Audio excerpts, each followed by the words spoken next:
Welcome back. I'm Helen. I'm James. And we are global nomads. And in 2024, we sold everything we owned to retire early and travel the world full time.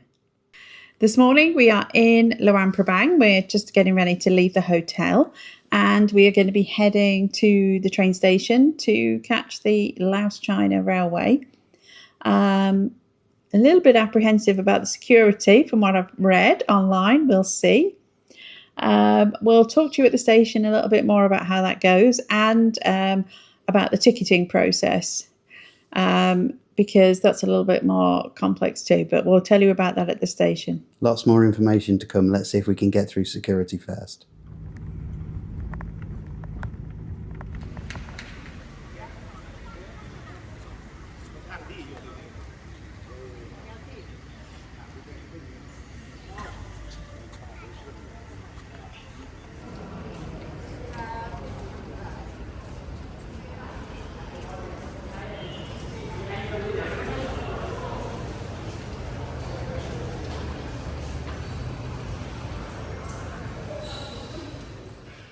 We made it to the train station.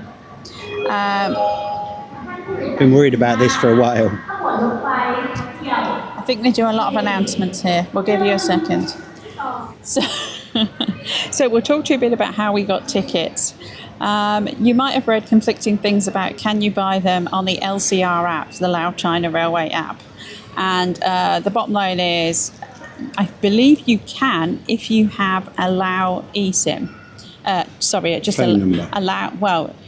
you can do that by having a Lao SIM. An eSIM doesn't work though.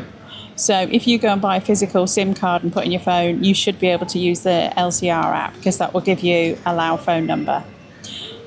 If not, you can use booking companies like Want2Go Asia or Baolau, but it's going to cost you a lot more. The other choice is to use one of the ticket offices actually in town in Luang Prabang. And again, it's going to cost you a little bit more, but I believe it's a bit less than Want2Go Asia or Baolau. Yeah. Or you can use your hotel or guest house to help you. Our guide that we actually were with this week offered to buy the tickets for us on his phone and send us the QR code for the ticket. But our hotel offered to get them for us. So. And honestly, we had a couple of hiccups, so they actually paid for our tickets today. So we were like, okay, fine, you get the tickets. And they used a booking agent. So we actually have a physical ticket. But that's kind of your ticket options. There's two classes of travel, which we'll show you when we're on the train. First and second class are the main ones. There's also business, which was a lot more expensive. We considered doing it, but it's less than 2 hours. I'll put the cost on here. Our ticket would have cost us 522,000 kip, which is about $25 per person. And we're doing first class, so the first class carriages are in a 2-2 seating configuration. The second class are in a 2-3, so the seats are going to be a bit smaller in second class, and the business ones are like fancy business class airline seats. So leaving our hotel in downtown Luang Prabang to get here, we were told conflicting things as to how long it would take. As somebody said 40 minutes, the hotel manager actually told us 40 minutes, and someone else told us an hour, and it ended up taking about 25, 30 minutes at the max. There isn't any traffic because there's not really a lot out here. You're really on the outskirts of town. So I think if you allow 30 minutes, you've got plenty of time. Now, we generally get here early. Our train is 12:22 and it's 11 o'clock. It's 11 o'clock. So we're here. Boarding is 12. Okay, so it's 11 o'clock. Our train is 12:22. Our boarding is 12:02. So we're here with plenty of time, and we're going to have a look around the station. I can see there's a Dairy Queen and an Amazon coffee and a couple of other things, so I'm going to have a wander around and see what else we can do and get a coffee after this. On the trains, there are K trains, which are like an ordinary train, which is a bit slower and makes more stops, and the ticket for those is a bit cheaper. Or, which is actually a K train, it's just pulled in, which is just...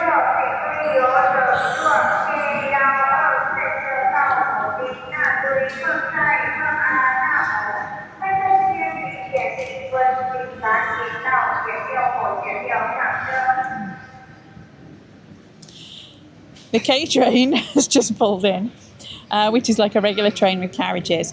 We're going to be going on the high speed train, which is actually a medium speed. It's not actually very high speed. Its top speed is like 160 kilometers. So I swear, every time we try and do one of this, we get an announcement. she's talking. I think she stopped for a minute. Okay. So the K train is a little bit slower. We're going on the high speed train, which, like I said, 160 kilometers an hour. So that's only like what, 80 miles an hour, Yeah. something like that. So it's not very, very high speed, really, honestly. Try again. Blimey, she goes on a bit, honestly. So 160 kilometers an hour. So it's not super fast, but it is faster than the K trains. So when you're booking your train, make sure you look for the C trains, which are going to be the quickest. You can tell that from the times anyway, because the fastest one I think is about 1 hour and 45, 2 hours, and then the K trains take a lot longer. But if you consider if you do this journey by road, I think it's about 7 or 8 hours if you're lucky. Could take longer. The road up here from Luang Prabang to the station is a little bit bumpy. Not going to lie. There's a lot of construction going on, and there's also water buffalo Oh yeah, right outside the train station. right outside the train station. I've never seen that on British Rail. When you come in, the station is actually raised. I think normally you get dropped off at the bottom. There is a lift though, but otherwise there's steps up. So be aware of that when you're carrying your luggage. There is an elevator. There is an elevator though. But I think he paid the guy a little bit more money to drop us off right outside the door. Clearly because I look old and knackered. So I think he wanted to get us as close as he could. So he dropped us off pretty much right outside the door. So when you enter, there is an airport-style security. Now, if you have read anything online or watched any YouTube videos, you'll see that there are a lot of kind of horror stories about coming through this security. There's a lot of non-horror ones as well. Now we're going to get interrupted again.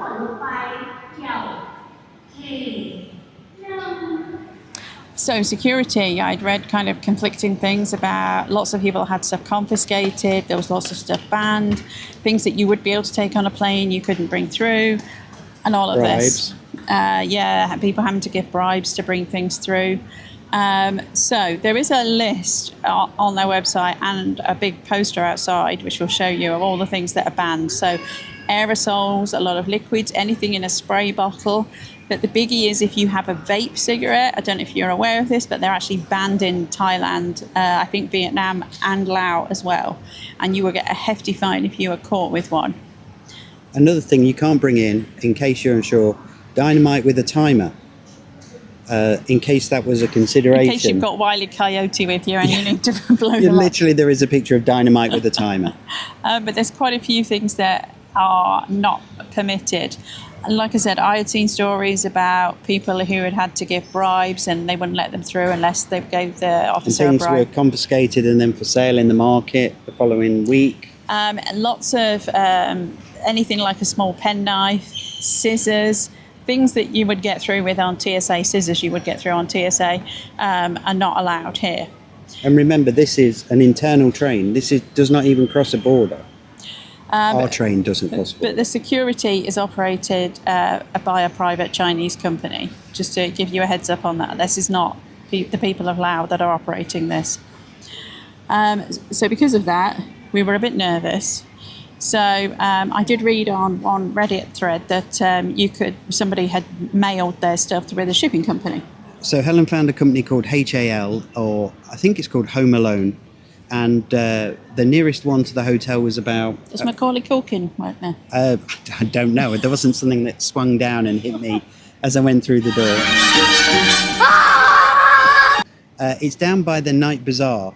So it's about a 5-minute drive from the hotel. It's a 15-20 minute walk.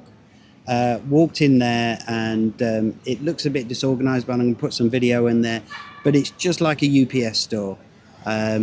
We managed to drop everything off. We basically packed up any aerosols. Helen had a massage gun and was concerned it would look too much like a gun.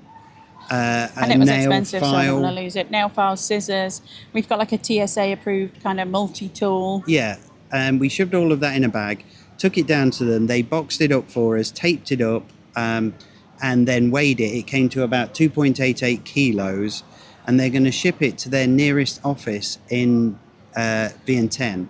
So not to the hotel. We'll go and pick it up from there, and it takes 3 days. Luckily, we've got 5 days there, so we should be good. But I guess we'll find out on this video. We hope. Maybe it will, maybe it won't. But we put it all in there. Ultimately, if we lost everything in there, it wouldn't be the end of the world. It would be annoying and disappointing. Annoying, yes. But there's nothing like travel documents or anything. This is just stuff that's banned. The cost to ship this box was, and this is to box it up, tape it, I've got a tracking label and everything, was $2. $2, that's all. So we did it for the peace of mind. However, when we got here and we went through security, I think we could have put a dead body in the case. Totally disinterested. Do not care at all. Yeah, there's 3 people sitting over there playing on their phones. They're just, I haven't seen them pull one person yet. And we actually have aerosol stuff. There's one that you missed. Yeah, there's a couple of things we missed. There was some tweezers and things like that really we perhaps shouldn't have taken, and we were concerned they get flagged. No one cares. Oh, I've just seen him pull one person. Oh. That's the first one we've seen pulled though.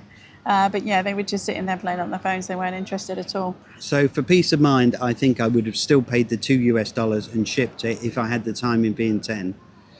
But in terms of security, I think the bottom line is look at the draw. You don't know what's going to happen. If you are going to risk it and bring things through, just accept you may lose them, or you're going to end up paying a bribe. I've read people having like a couple $100 demanded from them, and then they've ended up paying $50. You know, I just accept it may happen. If in doubt, though, just make sure you haven't got any of those things like we did. And make sure you have your passport. You'll need it even though it's internal. You need your passport and your ticket, and you need to keep them for the whole of the journey, because apparently they'll check the ticket several times on the train. I guess we'll find out. And they'll check the ticket when you get off the train. And before we get on again, even though we've shown it to come through security, they'll check it again before we get on the train. So anyway, we'll give you a quick look around the station, and then we'll see you on the train.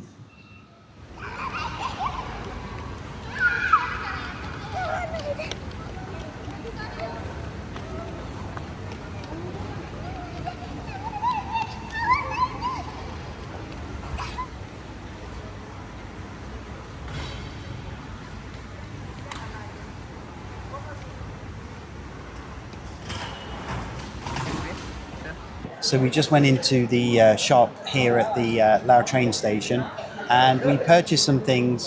I'm not quite sure on the currency because they couldn't take credit cards, they only take cash. It was priced up in kip, I believe, and it came to 420,000, which is about $20. I hadn't got enough kip, so there's no ATMs that I can find, and there may be one here. So I asked if I could pay in US dollars, and she said it was $10, but I can't believe that this lot came to it. So we got this water. We don't know what it is, but it looked interesting. Good old Snickers. Then we bought some wafer cubes. And then the last thing we bought, Helen wanted some jelly yo-yos, which apparently blueberry blast and raspberry. We both really miss berries in Southeast Asia. There's no berries around. So we're going to try these out and see what they're like. But yes, $10 for these 4 things. And it's getting quite busy in here now. And incidentally, we have seen quite a few people being pulled by the security now.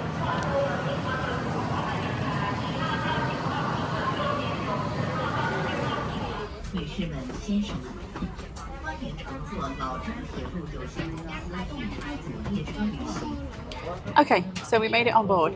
You had to line up. They only made an announcement in Mandarin, though, not any other languages, so we just followed everyone else. Did become a little bit of a free-for-all. Fortunately, our carriage was right in front of the doors, though, so we did not have to walk the whole length of the train. We boarded around about 20 minutes before we are leaving, so also good. Give you a little bit of a seat tour. The first class seats are in a 2-2 configuration. They're pretty nice and squishy. There's a padded headrest, although it's a little bit high. Seat pocket in front, a couple of coat hooks. There's also a power outlet between each pair of seats, where there is a USB-A and a power outlet. There is a footrest, but it goes all the way down to the floor, which is a bit weird, so it doesn't actually raise your feet any. There is overhead storage in the luggage racks as well. You can easily fit like a carry-on size suitcase up there or a backpack. We are row 1, so there was a gap behind us, so we just slid our cases in there to save having to lift them. And I had seen another video where they got seats in row 1 and ended up with no window, so I'm quite pleased we got a window. If you ever saw our Candy to Ella video, you will know we did not get a window there, so quite pleased about that. Everything looks fairly clean. There's a toilet at either end with a Western toilet and a Scotty potty, and then like a separate sink outside. Limited storage really for big suitcases, so if you do have a big suitcase, I think they're kind of stacking them in the corridor because there really isn't anywhere to put them. And I think that's it. We'll see what happens when we get going.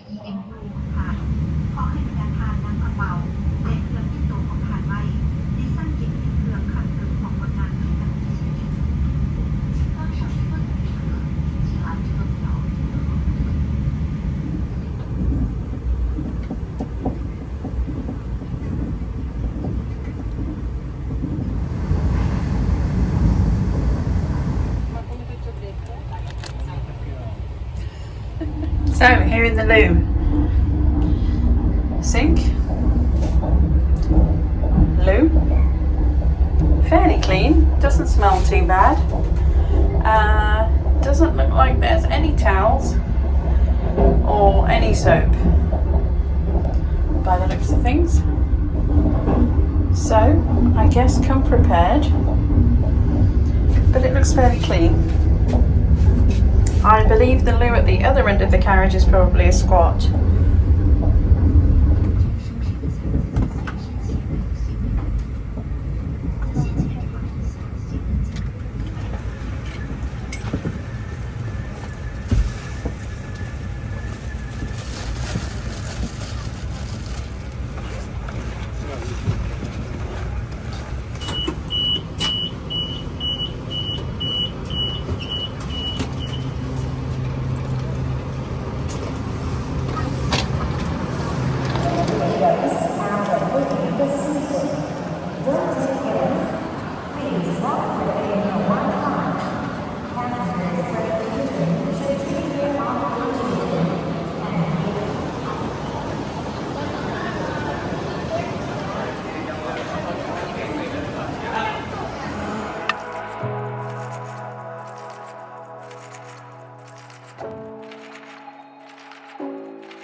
We made it to Vientiane. The train actually arrived on time. Actually, it was a few minutes. I think it was a little bit early. It was a few minutes early. So even though the stop in, we only had one stop in Vientiane, and I would guess we were there about 15 minutes.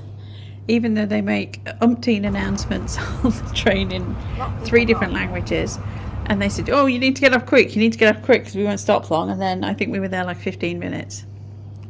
But we made it. So I have to say, as far as train journeys going, it's not the most picturesque. It's 300 kilometres and there are 75 tunnels. So you spend nearly 200 kilometres, 2/3 of that under a tunnel. Now the bits where you're actually outside of the tunnel, it's really picturesque. You've got lots of mountain views, rivers, rice fields. We didn't really know where we were because we couldn't get any it was very spotty on service in terms of aerosols, and there's no Wi-Fi on the actual train, so we weren't quite sure exactly which rivers we were looking at. But they were nice. But they were nice, and they weren't tunnels, so that was all good. Yeah. It seemed to drag a long time, that journey. It did seem to take a long time. I don't know why. It's only 2 hours. Literally 2 hours. They did come around a couple of times selling ice cream, which I thought was a bit random. In a margarine tub. Yeah, James thought it was a tub of margarine.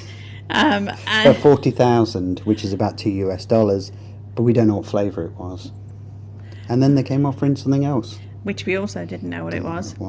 And then there was a little trolley as well, but they seemed to skim past us. There was a lot of Westerners in our carriage, and I got the impression it was a bit like, yeah, you won't know what we're talking about, so we'll just like move on through. Do you know what I mean? And because it's quite a new service, everything is cash only, as far as in the train station, actually on the train. I'm not sure what currencies they will take, but most people take Thai baht, Lao kip, and US dollars. But it does feel like there's no credit cards at all. Everything was pretty clean though. The seats were clean. Everything looked quite well maintained, unlike the stations, which this line only opened a couple of years ago, and the stations look pretty well worn already. Especially the seats outside look like they've been there 20 years. But whatever. It was the train itself was very clean though. And it's better than the 8 hours sitting on a bus. Absolutely. And when you board, so when we boarded in Luang Prabang, there were people around because it was a bit of a scrum. There were people around you could ask where your carriage was. We were very fortunate. Ours was literally outside the door. There is a light-up panel on the side of the carriage, which does say the carriage number and the row of seats. And the trains, each pillar on the platform says... it lines up. They line up, so it says that it was 9, 10, 11, and so on. So when we arrived into Vientiane, again, bit of a rugby scrum coming out of the station. Yes. Guy nearly knocked me over. He just got out of the train and didn't look where he was going and barged into the side of me. Some woman tried to take my shoe out 3 times with their case. So it is a little bit of a free-for-all. I had read that you had to show your ticket again to get out of the station, but I don't know if they've just abandoned that, if it just bottlenecks things up so much, because we all just walk straight out. And there's a lot of... There must be a lot... I don't know how big that train is, but there was a lot of people. There was. I think there had to be about 13, maybe, or more carriages. Yeah. And it was pretty full. So as you come out of the station, though, it's all flat. So one good thing about this is the platforms in both stations, because it's all new, is level boarding. So there's just a small gap. Yeah. You just have to flip your lid. It's not like trying to board a train in Europe or the UK, though, or even Amtrak in the US. Like, you've got to hoik it up steps. It's pretty level. And then when you come out, there's a whole load of taxis and tuk-tuks. We had taken the easy option, and we had arranged with the hotel to be picked up, and the driver was there with a sign with the hotel name on, and we just walked down and got in the car, no problem. Yeah, it was about $50, and I accept this. So this is the thing that we do that probably other people won't do. If we book it with the hotel we're going to, then they're going to have the room ready for us when we get there. And we know we're going to pay a little bit more, but there'll be somebody there waiting for us. Now, there was a real rugby scrum of people waiting to get, and I'm not sure if they're waiting for taxis or the city bus or tuk-tuks or whatever, but it seemed a bit disorganised, and quite frankly, we just walked out, someone helped us with our luggage, and it took about 40 minutes to get from the train station to this hotel, which is the Crown Plaza in Vientiane.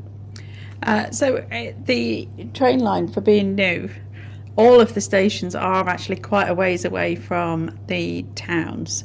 So like we said at the start, it was about 20-25 minutes to get to the train station. I think it's about 5 miles from the downtown, like Luang Prabang. And the same here, it's about 6 or 7 miles, but because there's traffic.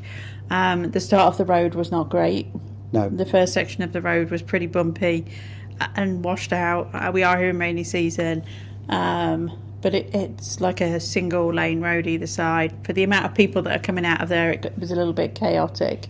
Yes. But I guess that only happens, obviously there's only 4 trains a day, I think, so it's only probably 4 times a day it's chaotic. But anyway, once you get closer to the city, there is like a dual carriageway, which, it was then Southeast Asia chaotic, which if you've been here, that's like, driving is pretty chaotic here.